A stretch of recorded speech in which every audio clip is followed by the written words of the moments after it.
ओम पूर्णमिदः पूर्णतः पूर्णमुदच्यते पूर्णमादाय पूर्णमेवावशिष्यते। ओम शांति शांति शांति। यहाँ न पक्षपात कुछ न राखूं, वेद पुराण सतमत भागूं। संवत विक्रम दौ अनंगा, महाकोख चतुर्पतंगा। राजनीति भव्य प्रीति दिखावे, आपन मत सबका समझावे। स्वरं चतु सुदर सच्चारी, तिनको वंश भय अतु भारी। तब तक सुंदर मद्दी कोया, बिना महामद पार न होया। तब से मानहु जंतु विकारी, समरत नाथ देह व्रतधारी। हर सुंदर निर्माण होई, तुलसी वचन सद सच होई।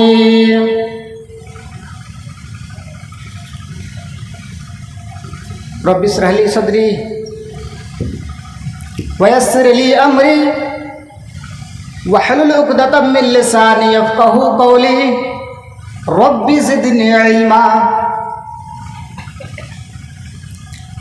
स्टेज पर मौजूद निहायत ही माकर व मुअज़्ज़ज़ उलमाए किराम, बलवा के दूर दराज से कुर्ब जवार से तशरीफ़ लाए हुए निहायत ही मुअक्कर सामईन हजरात, पर्दे के पीछे बैठी हुई इस्लामी ख़वातीन, प्यारी माँ और बहनों, मुस्तकबिल के होनहार अजीज़ बच्चों,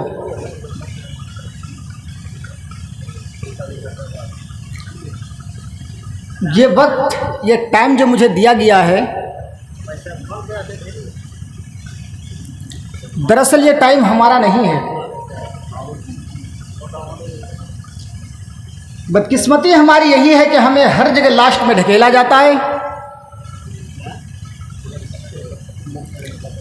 आप समझ सकते हैं कि 1:30 पौने 2 बज रहा है और उस वक्त आप हमें लाकर बिठा रहे हैं, तो आप समझ सकते हैं कि ये वक्त, ये टाइम हर इंसानों के ऊपर नींद गालिब आ चुकी है। लोग इस वक्त जाकर सो रहे हैं। अभी इस्लामिक कॉन्फ्रेंस या जलसा या कोई भी दीनी कार्यक्रम हो, उससे अब इंसानों को कोई सरोकार नहीं है। अब इंसान सिर्फ इतना सोचता है कि एंटरटेनमेंट के लिए किसी मुकर्रिर को बुलाया जाए, किसी नौटंकी बाज को बुलाया जाए और उसको वो टाइम दिया जाए जब भरी मजलिस में जो है पब्लिक रहती हो, और उस वक्त उसको टाइम दिया जाए जो नौटंकीदार अल्फाज बोल करके सिर्फ चंदा इकट्ठा करना उसका मुश्किला होता है। यही मकसद होता है। आप उस वक्त हमें टाइम दीजिए जब हिंदू लोग हो, जब प्रोफेसर लोग हो, एडवोकेट लोग हो, बड़े बड़े पढ़े लिखे लोग हो, उनको उनकी किताबों से बताया जाए कि इस्लाम क्या है, हिंदुइज्म क्या है, सनातनिज्म क्या है, बौद्धिज्म क्या है, क्रिश्चियनिटी क्या है। आपको क्या फायदा वेदों के मंत्र से? आपका क्या रिश्ता नाता है वेदों से, बाइबल से, तौरात और ज़बूर से, इंजिल से, न्यू टेस्टामेंट, ओल्ड टेस्टामेंट, तौरात और ज़बूर से क्या रिश्ता है? हमें तो चाहिए कुरान और हदीस, लेकिन ऐसा नहीं करेंगे। भाई चतुर्वेदी है तो अब उसको लास्ट में ढकेल दो ताकि वहां आदमी ही न रहे, पब्लिक ही न रहे। वाया क्या बोलेगा बेचारा। मैं गुजारिश करता हूं जलसा कमेटी के अरकान से कि आप उस स्पीकर को उस वक्त बिठाइए जिसके पास नॉलेज हो, ज्ञान हो, शिक्षाएं हो, और जो पब्लिक को शिक्षा दे सके उसको उस वक्त बिठाइए। ज़रूरत उस वक्त क्या है उस पर। खुतबा मसनूना के बाद कुरान करीम की सूरह ज़ारियात से मैंने एक आयत तिलावत की है। आज का ये दौर, ये वक्त, ये टाइम ही ऐसा आ गया है कि दीन से कोई सरोकार नहीं है। अल्लाह के रसूल सल्लल्लाहु अलैहि वसल्लम की पेशिन गोई है, सही बुखारी किताबुल इल्म हदीस नंबर 1 से उठाइए तो उसमें लिखा है कि अल्लाह तबारक व तआला इल्म को उठा लेगा। सिर्फ जहल ही जहल लोग रह जाएंगे, जाहिल लोग रह जाएंगे। लोग उसको मुफ्ती बनाएंगे, उससे फतवे पूछे जाएंगे और विदाउट जानकारी के फतवे देंगे। खुद भी गुमराह होंगे, दूसरों को भी गुमराह करेंगे। आज जो हमारे समाज में लड़के हैं, बच्चे हैं, जो यंग जवान के लोग हैं, वो लड़के लोगों को दीन से तो कोई सरोकार है ही नहीं है। कोई दूर दूर तक रिश्ता नाता उनका है नहीं दीन से। साहब एंड्रॉयड का सेट आ चुका है, मोबाइल है, 18,000, 20,000, 25,000, 30,000, 40, 50,000, लाख लाख रुपए तक का लोग मोबाइल लेकर के बस मोबाइल में अपना टाइम पास करते हैं। मस्जिदें वीरान पड़ी है, मदरसे वीरान पड़ा हुआ है, कोई सरोकार नहीं है। ये दीन, ये शरीयत, ये मस्जिदें, ये मदरसे हमारे विपरीत गवाही देंगे अल्लाह रब्बुल आलमीन के पास। आप समझ रहे हैं? एक इंसान की लाइफ, उसकी जिंदगी 60 साल, 70 साल, मैक्सिमम 100 साल की जिंदगी मान लीजिए। 100 साल की जिंदगी के बाद उसको मरना पड़ेगा, कब्र के अंदर दफन होना पड़ेगा। लेकिन न जाने लोग ये समझने लगे हैं कि साहब मरने के बाद क्या होता है, किसने देखा है? कब्र के अंदर हमें अजाब होगी, किससे कौन जाएगा देखने के लिए? अरे यही तो जिंदगी मिली है, यही तो वक्त मिला है, टाइम मिला है, जो करने का हो करो और करिए शौक से, कोई हमें सरोकार नहीं है। जितने भी आलिम स्टेज पर आते हैं, स्पीच देते हैं, वो यही बोलते हैं कि अल्लाह एक है, ईश्वर एक है, पूजा के लायक एक ही है, दूसरा नहीं है, उसकी इबादत करनी पड़ेगी। फॉर एग्जाम्पल आप मान लीजिए कि आप एक मोबाइल खरीदे हैं, इस मोबाइल का काम क्या है? आप इसका कोई काम देखे होंगे तब तो जाकर के आपने 50,000, 60,000 रुपये में खरीदा है। अगर ये काम की चीज नहीं होती तो आप इसे 50,000, 60,000, 1 लाख रुपए कीमत लगाकर खरीदते। अल्लाह का भी सेम मकसद है इंसानों को पैदा करने का कि वो हमारी इबादत करे, वो हमारी परस्तिश करे, वो हमारी भक्ति करे। वरना अल्लाह तबारक व तआला की इबादत करने के लिए फरिश्ते हैं, इससे पहले भी कौमें आ चुकी हैं, लेकिन अल्लाह को मालूम था कि हम बनी आदम को पैदा करेंगे और अल्लाह का सिर्फ यही मकसद है कि वो मेरी इबादत करें। अल्लाह तबारक व तआला ने सूरह ज़ारियात के अंदर इरशाद फरमाया, वमा खलक़तुल जिन्न वल इंसा इल्ला लियअबुदून। ऐ मेरे बंदो, हमने तुम्हें जो पैदा किया है, हमने तुम्हें जो वजूद में लाया है, हमने तुम्हें जो इस धरती पर लाया है, हमें इस दुनिया पर धरती पर लाने का अल्लाह का एक ही मकसद था कि वो मेरी इबादत करे, मेरी परस्तिश करे। जिन्नों को और इंसानों को अल्लाह रब्बुल आलमीन का पैदा करने का मकसद यही है कि वो मेरी इबादत करे, मेरी परस्तिश करे, मेरी भक्ति करे। मेरे भाइयों, अल्लाह तबारक व तआला का एक मकसद है कि बंदा मेरी इबादत करे, मेरी परस्तिश करे।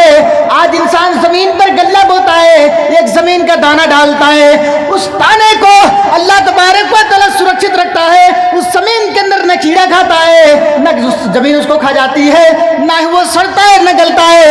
अल्लाह उसकी हिफाजत करता है और इस एक दाने से अल्लाह 100 दाने पैदा करता है, 100 दाने आपको देता है। मुसलमानों, आज हमारे पास दौलत इतनी हो चुकी है कि इंसान थोड़ी सी मेहनत करता है और आगे बढ़ जाता है। इंसान एक दाना जमीन पर बोता है, एक दाना जमीन पर डालता है, एक नहीं 100 दाना अल्लाह रब्बुल आलमीन हमें देता है। लेकिन फिर अल्लाह रब्बुल आलमीन उसी दाने से 2.5 दाना हमसे मांग रहा है। लेकिन हम वो मुसलमान हैं, हमारे ईमान यह है कि हम उस 2.5 दाने को अल्लाह रब्बुल आलमीन की राह में डोनेट लेकर करने तैयार नहीं होते हैं। मेरे भाइयों, यही तो अल्लाह का मकसद है, यही तो अल्लाह रब्बुल आलमीन की मकसद है कि इंसानों को हमने पैदा किया है, वो मेरी इबादत करे, मेरी परस्तिश करे। जिस बात का मैं हुक्म दूं उस बात के अनुसार वो चले, यही अल्लाह रब्बुल आलमीन का मकसद है। अल्लाह का कतान कोई मकसद नहीं है कि इंसानों को हमने पैदा किया है, इंसान अब जाए ज़मीन पर और एंड्रॉयड के सेट खरीदे या अदर कोई चीज़ें खरीद करके जो है उसमें इंटरटेनमेंट करते करते उसकी ज़िंदगी गुजर जाए। अल्लाह का कतान ये मकसद नहीं है। अल्लाह का सिर्फ एक मकसद है कि मेरी इबादत करें। आज मस्जिदें वीरान पड़ी हुई है, आज मस्जिदों के अंदर 2-3% नमाजी है, 5%, 6%, 10% नमाजी है। सिर्फ जुमे के दिन आता है साहब, इसलिए आता है कि लोग हमें ये ना कहे कि कितने बदकमाश लोग हैं। इनकी जिंदगी देखिए, एक मुसलमान होने के नाते मस्जिदों की चौखट पर नहीं जा रहा है, एक दूसरे के ताने की वजह से, ताकि समाज के लोग और हमारे सोसाइटी के लोग हमें ताना ना मारे यही मकसद और यही डर से लोग मस्जिदों के अंदर आते हैं। एक हफ्ते के बाद मस्जिदों के अंदर पूरी मस्जिदें कचाकच भरी हुई होती है, लेकिन अदर 5 टाइम की नमाजों में वही मुसलमान, उसे समाज का रहने वाला वो नौजवान, वो बूढ़े लोग, वो जवान लोग, आज चाय के होटलों पर देखिए तो बहुत ज़्यादा भीड़ लगी हुई होगी। आज होटलों पर देख लीजिए मेरे भाइयों, वहाँ सिर्फ VCR और टीवी लगा हुआ है, वहाँ तो क्रिकेट चल रहा है, वहाँ तो कोई फिल्म चल रही है, चाहे वो कश्मीर फाइल हो या केरल का फाइल हो, या अगर कोई फाइल चल रही है, बस उसी को देखने के लिए आदमी जमघटाहट लगा हुआ है। वहाँ पर लोगों की भीड़ नजर आ रही है। वही मस्जिद के मीनारे से जो आज हमारे गाँव में 2-2, 3-3 मंजिले की मस्जिद बनी हुई है, जो आलिशान टाइल्स लगा हुआ है, जिस मस्जिद के मीनारे से मुअज्जिन 5 टाइम की आज़ान में पुकारता है, हय्या अलस सलाह, वो लोग आ जाओ, कामयाबी की तरफ आ जाओ, हय्या अलल फलाह, आओ आप फलाह के लिए आ जाओ, आओ बहबूदी के लिए आ जाओ, कामयाबी की तरफ आ जाओ। और उसे आजान के दरमियान में 4 टाइम के बाद 5 टाइम की जब आजान होती है तो उस आजान में कहा जाता है अस्सलातु खैरुम मिनन नौम। वो नौजवानों जो एंड्रॉइड का सेट लेकर के और ईयरफोन कान में डालकर सोए हुए हो, आ जाओ, नींद से बेहतर नमाज है, नमाज की तरफ आ जाओ।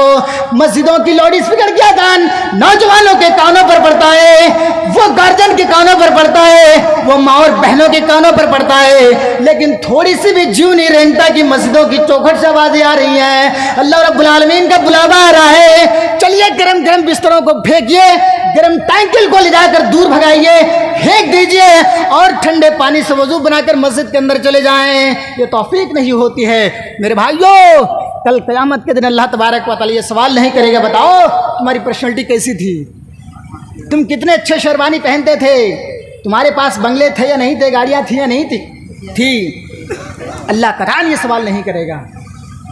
अल्लाह सिर्फ ये सवाल करेगा, इन्ना अव्वलु मा युहासिबु बिही अब्दु यौमल क़यामति अस्सलाह, जब क़यामत के दिन उठाया जाएगा। और जानते हैं लोग इस भ्रम में है कि मौलाना साहब, अरे मरने के बाद क्या होता, किसने देखा है, कब्र से अल्लाह हमको कैसे उठाएगा जब हमारी सारी डेड बॉडी को कब्र खा जाती है, ज़मीनें खा जाती हैं, तो अल्लाह को मिलेगा कैसे। और कुछ लोग ये सवाल करते हैं कि मौलवी साहब ये बात बताइए, जो लोग पानी में डूबकर मर जाते हैं उसकी लाश नहीं मिलती है, जो लोग आग के हवाले होकर के जल करके राख हो जाता है, उनकी सारी बॉडी और सारे जिस्म जलकर राख हो जाता है, उनका कोई हिस्सा टुकड़ा नहीं मिलता है, तो अल्लाह को मिलेगा कहाँ से, मिलेगा कहाँ से। अरे वाह, आपने थोड़ी सी जहन लगा ली कि अल्लाह को मिलेगा कैसे, लेकिन आप थोड़ी सी पीछे मुड़कर नहीं देखे, जहां हमारी वजूद नहीं थी, जहां हमें दुनिया नहीं जानती थी, जहां दुनिया को तस्वुर भी नहीं थी कि हम पैदा होंगे इस दुनिया में, अल्लाह वहां तुम्हें पैदा कर सकता है। एक माँ बाप के झोले से 12 बच्चे, 50, 20 बच्चे, 30 बच्चे पैदा होते हैं, या 10 बच्चे, 5 बच्चे, 8 बच्चे पैदा होते हैं। सबों का शक्ल सूरत अलग अलग, सबों का जहन अलग अलग, दिमाग अलग अलग और कलर अलग अलग। जब सब अल्लाह रब्बुल आलमीन का कारनामा है, एक माँ बाप के मिलाप से जब बच्चा पैदा होता है, 8 होता है, 10 होता है, 15 होता है, 20 होता है, सबों की शक्लें अलग अलग होती है। जहां अल्लाह ये कर सकता है तो क्या अल्लाह को रिसीव करना आसान नहीं है? आसान नहीं है।